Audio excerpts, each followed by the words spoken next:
All right. So if we're live now, then we're ready to have the chat session that comes after the presentation that you just saw. Um, Doug, can you confirm if we've gone online?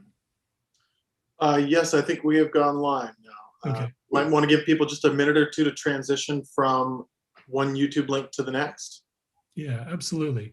While we're waiting for that and letting people get in over here, I just want to thank the speakers who joined us again. Those were fantastic presentations. Everybody's here live now, who you just heard from in that public lecture, and we're ready to take questions from you as we go along. They should come in through the chat. In fact, maybe Doug will give us the instructions on how to post those questions, but it's to the chat in this live streaming channel now.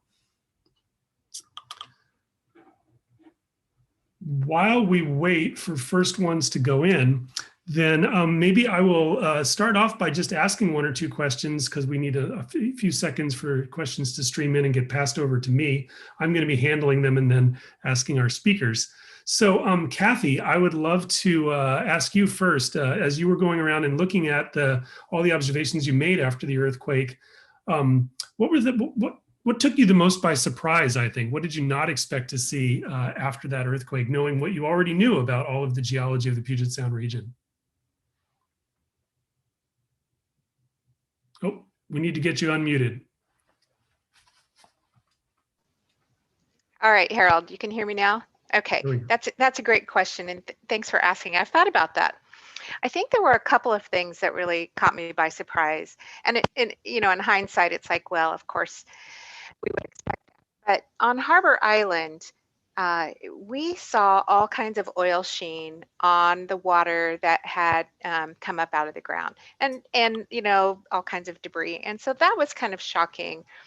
The other was the splash marks, indicating just how high the material had fountained out of the ground.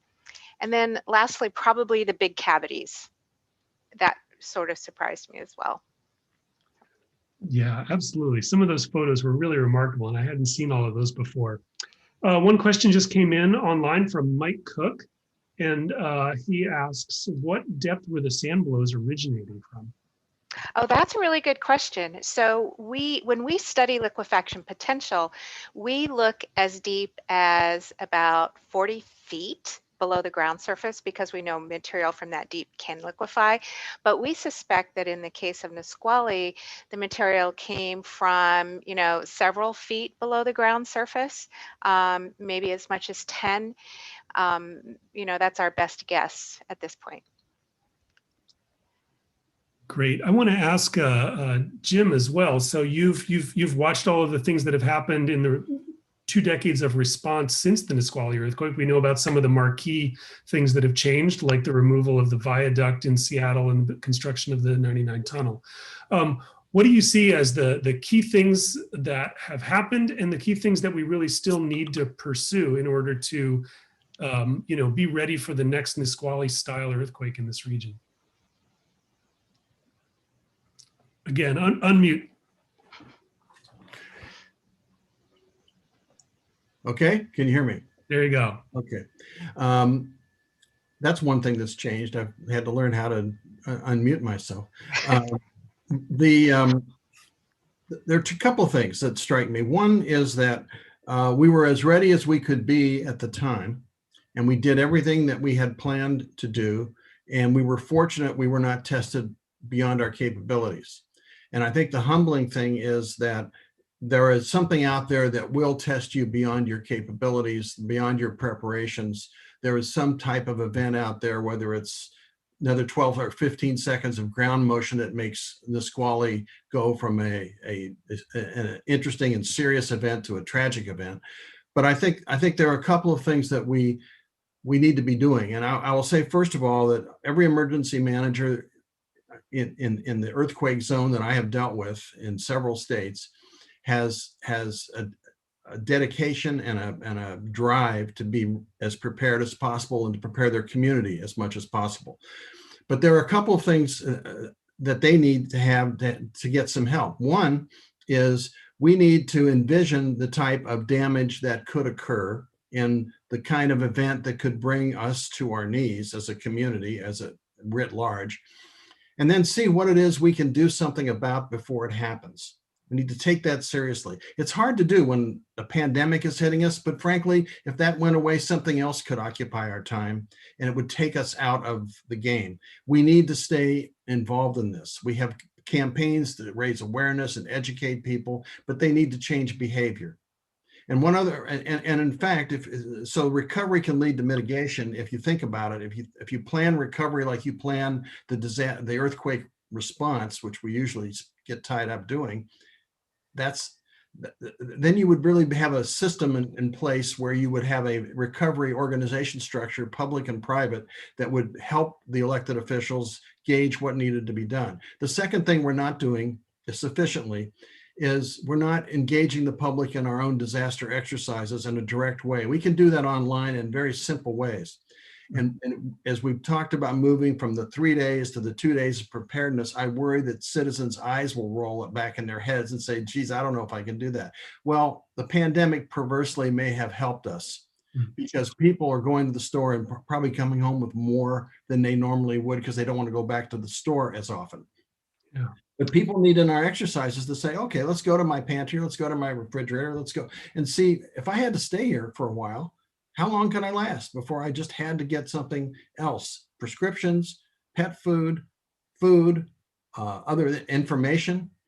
Those are things we can design into an exercise, deal with the public online, and gradually, as we do in our own disaster exercises, escalate the concern. If we did those two things, we would do one other thing that probably we haven't talked about, and that is we would begin to narrow the chasm between the people who govern the cities and the counties and the state and the people they govern, because there is a trust deficit.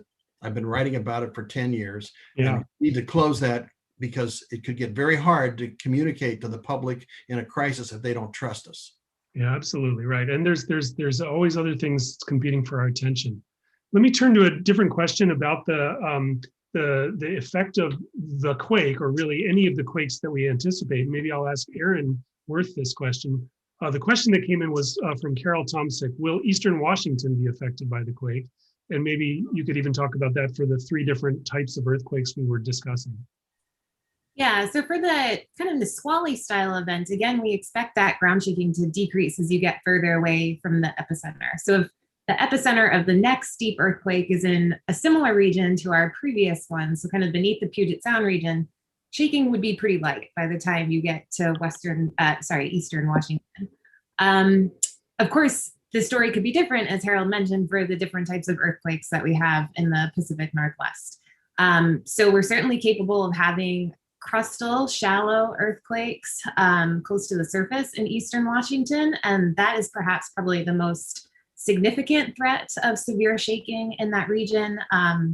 There was the Lake Chelan event in the 1800s that I think is the most significant earthquake to happen in Eastern Washington, kind of in our known history.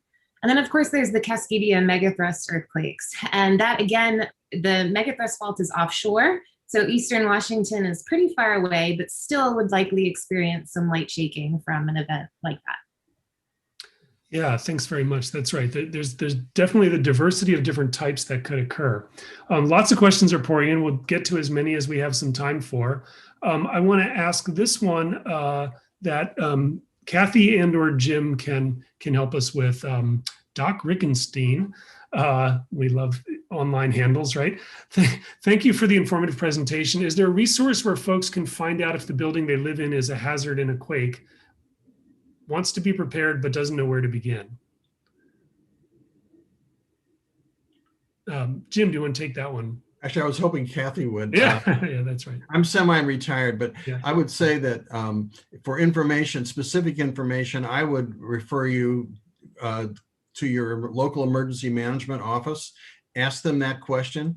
Believe me, if they don't know the answer, they will try to find out, because there is information available for you. I will say another thing, in the Seattle area, the Project Impact that I referenced in my presentation still maintains their home retrofit, residential retrofit program. and they still train people to either do the work or to have a non-gouging contractor do it, because you're educated as to what it should really cost, and that kind of work can be done. And you could probably contact that program, and I would do that through, in this case, Seattle Emergency Management, because they would have the contact information. It may have changed in my absences over the years. So I would say that would be my answer. I'm sure there's a better answer, but that's what I've got. Kathy, do you want to add to that at all? You know, I think that's a perfect answer for the structure. The other thing you could consider is what kind of ground do you live on? And for that, if you're in the city of Seattle, the city has this wonderful tool called Map My Hazard. And it's a interactive map that lets you zoom in to neighborhoods, and you can look at things like liquefaction potential, where the closest landslides have occurred, and that sort of thing. And that would be really helpful as well, and understanding just, you know, whether or not you might experience amplification of earthquake waves. Yeah, just to quickly chime in, I think Washington Department of Natural Resources has somewhat similar maps for the entire state as well on their website. Yeah, I want to ask this one now, and I think this can go to Erin. Let's see. Ellie and Adeline Gibson from Bothell are wondering if you can tell us what amplification means in regards to earthquakes. Yeah, that's a good question. And I'm sorry if I didn't define that very well in my talk. So generally, we think of amplification as meaning, let's say I'm at a site that's sitting inside the Seattle Basin, and I'm right next to a site that is a similar distance away from the earthquake, but outside of the Seattle Basin. How much more is my site that is inside the basin amplified compared to that site that's outside the basin? So is it 2 times more ground shaking from sitting in the basin, 3 times more ground shaking from sitting in the basin? So hopefully that helps address what that means. Yeah, and Kathy, do you want to add to that? I happen to know the people who asked the question, and these are children that are watching. And so think of a bowl full of Jell-O, right? Next to a bowl full of cottage cheese, let's say, and shake them both the same amount, and you'll be able to sort of picture the amplification process. Yeah, that's great. I got a note right after I asked the question that said it was directed for Kathy. So that's great. It's good to see folks we know out there listening tonight. That's fantastic. Let's see. There are such a range of questions. I'm going to take this one on and maybe ask Erin again, actually. Paul Thompson asks, curious about date ranges. How variable are they? How confident we are in the data that maybe Cascadia has in the question around a 400-year cycle and varies between, the question is 300 and 500 years. I think we can talk a little bit about those age ranges. And then the Nisqually, you know, let's say how frequently those type of events have happened, and maybe the Seattle or South Whidbey type faults as well. Yeah, this is a really good question, and something we just had a 4-hour workshop on earlier this week. So things like the Nisqually earthquake, where we have kind of historical records from people, are easier to date, right? So we can date those Nisqually style earthquakes at least back several decades or more in this region. So those we're confident in. When you get to what we call paleoseismic earthquakes, so earthquakes that happened a long time ago, that's a lot harder. And there's a lot of different ways of doing this. Kathy could probably speak to this as well. So maybe the most precise way of doing it is some people try to date trees that have died in an earthquake event. So usually, or not usually, but in some earthquakes, the land can drop down. And sometimes that causes forests to be submerged in salt water or water that is not accommodating to those trees. And so they'll die, and you can date the tree rings to a specific year of death. And if you can tie that to an earthquake, that gives you a pretty good date. And that's one of the ways that the 1700 earthquake has been dated, but it's also been dated by records of a tsunami reaching Japan. So really, we try to use multiple lines of evidence, but the further back in time you go, the harder it is to do. Yeah, so with the Cascadia earthquakes, I mean, we're pretty confident in this year 1700, but as you go further back, there's a lot of error on those date ranges. Thanks, that's fantastic. I'll ask this one that came from Nabil Kaduri, and I may try to tackle this question myself. Nabil says, participated in the Shake Alert test this morning, and Verizon did not appear to work for many of the beta testers in our group. Any reason why? And what I can say is that I've also heard a sort of anecdotally that fewer Verizon phones received that WIA message than some of the other operator systems. I don't know if that's actually, that's going to hold up as data is fully gathered on that test, or whether that was just the impressions that people had initially. What I can say is the purpose of the test was actually specifically to tell whether, when they sent out the earthquake alert message that happened at 11 o'clock this morning, how it would actually flow through to the cell service providers, who are the companies that your phone is actually connecting to. And so the reason for the test was to make sure to identify any potential glitches in that delivery and so on. So the folks at Washington Emergency Management, the US Geological Survey, and the companies, in fact, are going to work really hard on the data that they gathered from running that test today to try to identify, exactly what happened in each case and with each one.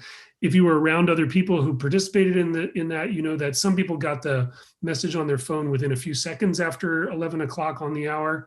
A few other people got it longer, 30 seconds, a minute more, and some never received it at all. And that was expected, but that's the reason for running the test essentially is to learn those things. So stay tuned. More information will be coming.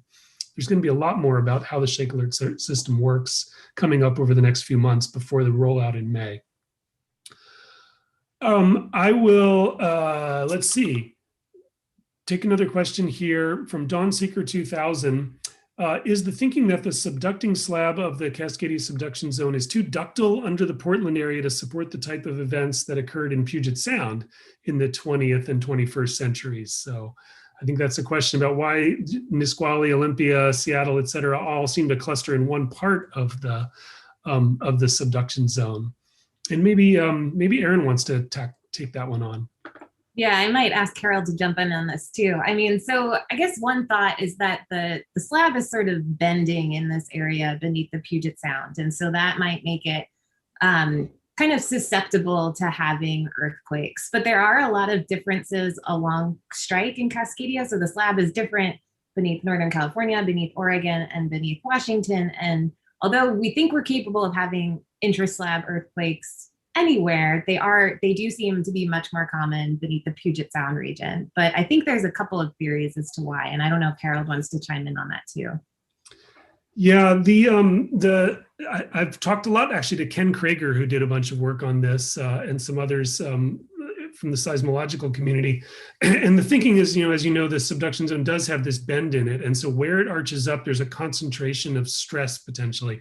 That's I'd call that a hypothesis, but it's definitely true that in historic time, the earthquakes that could be anywhere along the slab, at least in principle, have really concentrated into that area. And it turns out that computer modeling suggests the stresses concentrate in that particular part of it.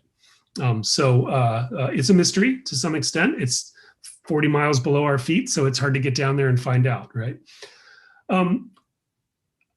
Let's see, this one may be directable to Jim. I don't know if any of us here are fully expert on a question like this, but A. Pratt asks, Seattle being a renter majority city, are there resources for mitigating damage and harm for renters, both in response to and in preparation for major earthquakes? Important question about folks that don't own their space but are renters. I was actually in a conversation this week about that with a reporter, and I think that question could be directed to Seattle Emergency Management. I suspect they're very much aware of that. As we become more of a rental environment, as we build more, apparently we can't seem to go very long without building another apartment building that people are going to rent. The Project Impact program aimed at residential retrofitting because it was easier and credible. And at the time, the view was 20 years ago, we really need to maintain the residential quality of the community. We don't want the people to have to abandon their homes. And that was a good idea. We occasionally made a foray for our preparedness program that Luann Johnson ran into apartment buildings where people were renting or were living in condos. But again, the resources weren't there. I would think that should be a very significant priority as they look ahead in emergency management, to really find a way to address a couple of things. The first thing is, how do renters, who are just like anyone else, need to do non-structural mitigation within their unit where they live? They need to make sure they aren't injured by stuff falling on them that doesn't need to fall on them. So, and they probably need to be able to work with their landlords to make certain that they're able to bolt things to the wall if they can. The same token, I think working with the building owners, management association, and some other groups, I'm sure, and this may well be going on. So don't, if it's already happening, I'm not the director of emergency management now, so I don't know. But there are organizations you can work with to make sure that they're encouraging landlords to do the kind of hazard hunting and mitigation that over time can make the buildings and the people in them safer, which protects their investment in addition to being the right and humane thing to do. So those are a couple of quick things that come to mind. Yeah. I'll just add a little bit that's a bit of personal opinion, but I think is very important. You know, when we have the inventory of unreinforced masonry buildings, some of the buildings that seem to potentially present the most hazard in an earthquake. So this is beyond the renter question, although many of those buildings by their nature are rental unit type buildings in the cities and older parts of the various cities.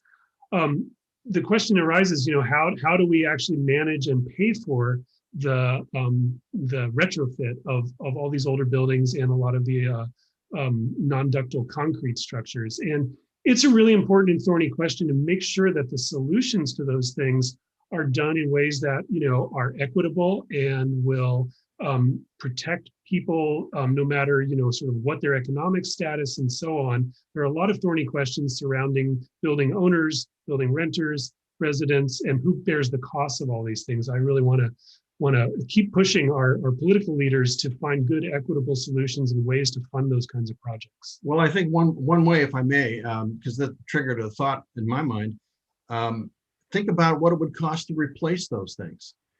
I think one of the problems with mitigation is that you're trying to prevent something from not happening or not being as bad as it might otherwise be. And there are studies now that are anywhere from 4 to 6 to 1 in terms of the investment return, but on doing mitigation in advance. If we identify known hazards, what could bring us to our knees? What could cause tragedy to occur? As I was talking about earlier, you can't leave it just to emergency managers. This has got to be building folks and mayors and council members who have to put aside whatever hostilities happen to be rippling through their relationships and talk about public safety and the cost of not doing anything. Then I think it becomes a much stronger argument for pursuing a kind of incentive to mitigate potential hazards in a rental building, in a home, in a condo, anywhere where there's a potential hazard. If you can identify it, there's a saying we have in the Natural Hazard Mitigation Association, of which I'm a board member, that which does not break does not have to be repaired. Absolutely. Yeah. I'm going to shoot one towards Kathy right now from Letha Fox. Is the North Marysville glacial outwash area more like the cottage cheese or more like the Jell-O? And Letha says, I know we went through 90 feet of blue clay and drilling our deep well. What is the quake effect on outwash? That's a great question. And I actually was watching some of your comments about being in the mill in Snohomish as well during the earthquake. That was pretty interesting. I live really close to that site. So the outwash in and of itself isn't so bad. And, you are still in a basin up there in that area. You're in the Everett Basin. And so we would expect amplification there. And the other thing that we would be looking for or concerned about is liquefaction, because sitting on top of the Marysville Aquifer, there's quite a bit of water in there and loose sand. That's a recent sand deposit. And so that would be the other concern to think about. I hope that answers your question. That's great. Thank you so much. I'm going to kind of combine two now, and I think Kathy again and/or Erin could tackle these ones. What's the current state of shallow crustal fault mapping across Washington? Are there proposed or planned fault trenching studies? Comes from Karsten Kurd. And Mike Cook adds, I'm just going to combine these questions. How confident are we that we have all the major fault lines mapped? Could faults capable of producing a major quake exist without our knowledge? Which one of you wants to jump in first on that one? I'll start and Erin can finish. How about that? So there's a tremendous amount of work going on right now, trenching faults to see if they're active. Tremendous amount of work. And there are a couple of great resources that you can look at if you're curious. And one is the Washington Geological Survey.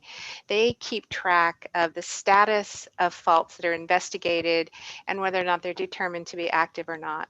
The USGS does the same thing. So you can look at maps like that to see where the active faults are located. But the additional piece of that is, you know, a couple of decades ago, we got a technology called LIDAR, and that really helps us to look at the ground surface kind of between the trees, almost like looking at the bare earth. We have that ability. And that has really advanced our ability to find potential active faults on the ground surface. So Erin, anything you'd like to add? No, well, that was a great answer. I was just going to mention I have, so there's several of my USGS colleagues that are even now working on trenching around Bainbridge Island, looking for strands of the Seattle fault that may have ruptured in the past. And just to answer your question, there's certainly the possibility of earthquakes happening on faults that we are unaware of at the moment. So that is always possible. Yeah, I'll add to that, you know, we've seen in the major earthquakes that have happened, let's say over the past decade or more around the world, you know, many of them do occur in places where there's clearly a known earthquake hazard and a well understood fault, or at least a fault we know is there, but other ones are not. We just also had the anniversary of the Christchurch earthquakes in New Zealand, and those were on faults that really were unknown prior to that earthquake. It was in a region that is not far from a lot of places that were well-known active faults, but actually right under Christchurch City itself in New Zealand was thought to be away from those active fault systems. Then it turned out that the two earthquakes that did so much damage there were actually more or less directly beneath the city and on faults that really were not understood before the event. So that's a possibility. You know, the only thing that we can do really is to bring all of our capacity as geologists and seismologists to bear on trying to identify not only where the faults are, but which ones are potentially active and which ones maybe are old structures that don't have earthquake hazard anymore. Here's we have, I think, just a couple more minutes. Maybe we should shut this off pretty soon. I'll ask this question from BDP. So because we can't know exactly what the fault lines are like down at the depth of Nisqually earthquake, does that mean an earthquake like that could happen anywhere along the I-5 corridor? And I'll toss that to Erin or take it myself if you prefer. Yeah, no, so I think this is maybe going back to what we were talking about before, that intraslab earthquakes, so earthquakes in the subducting Juan de Fuca plate, could happen kind of anywhere along strike. So in Oregon, Washington, up in towards Vancouver Island. They typically happen at this depth of about 50 kilometers or so, but based on what we've observed, they're much more frequent and common beneath the Puget Sound region. Yeah, I think that you can't really say that we know that they wouldn't happen in other parts of that slab. We know it's down there, and so therefore there's a Benioff zone, so to speak. That's what we call the area of earthquakes that's within the plate that used to be the seafloor and is now passed beneath the North American plate. It's down there, so it's plausible. Absolutely, all the way down to Northern California. Let's see. Okay, we are at half an hour. We're at 8 o'clock, and I'm sort of just grappling here to see if there's any that we've missed along the way. We might do one last question. Here we go. There's one last question that's actually in here, and I think we'll make this the last one. It actually also came from Letha Lee, active participant tonight. That's fantastic. Talking about the Highway 2 trestle bridge, right? Concentrates traffic east and west in their drive arounds. But how much are structures like that, and in that area north, of the actual Seattle region, are in danger of failure in earthquakes that might affect that area directly? Sorry if I fumbled the question a little bit, but let's just think about how the infrastructure is as you get further and further north from, let's say, the South Puget Sound or Seattle region. Kathy, would you like to take it on? I'll start, but I think I'll need some help with this one. Yeah. So the Highway 2 trestle, which again, because I'm in the north end, I'm familiar with that, sits over the Snohomish River Valley, which is much like the Duwamish and the Nisqually, a deep river channel that's deep valley that's filled with these young glacial and interglacial deposits, lots of sand, and it's loose, and so susceptible to ground failures for sure. But WashDOT has an active program right now where they are evaluating all of their bridges and trying to prioritize which ones they need to retrofit or somehow reinforce. And I'm afraid I don't know the status of that program, but I do think it's pretty easy to find on the WSDOT website. So does anybody else have anything they can help out with on that question? I think that was a great answer. Yeah, absolutely. And certainly the risk of earthquakes from faults that are similar to earthquakes that we've seen before or new ones is plausible throughout the region. And there's no reason to think that just by being a little further north, they're significantly less likely. So it's really about the stability of those structures. Well, I think with that, what we'll do is we'll close out the live question and answer session. I want to thank everybody who was online asking questions just now. These were great questions, a lot of fun. I saw that there's lots of lively chat going on, also going on during the YouTube stream. The video presentation will be on our site on YouTube, for the foreseeable future. So you can tell your friends to go take a look if they want to learn a little bit about this. It'll stay there. We also have our Mount St. Helens 40th anniversary presentation from last May still on the YouTube channel, and it's lots of information in that one as well. And I really want to thank Jim, Kathy, and Erin for their excellent presentations and for really putting in the time and effort to help us all learn a little bit more about both Nisqually itself and kind of earthquake hazard in our region in general. Thank you so much. And thanks everybody. Thank you. Bye-bye. Thank you. Thank you.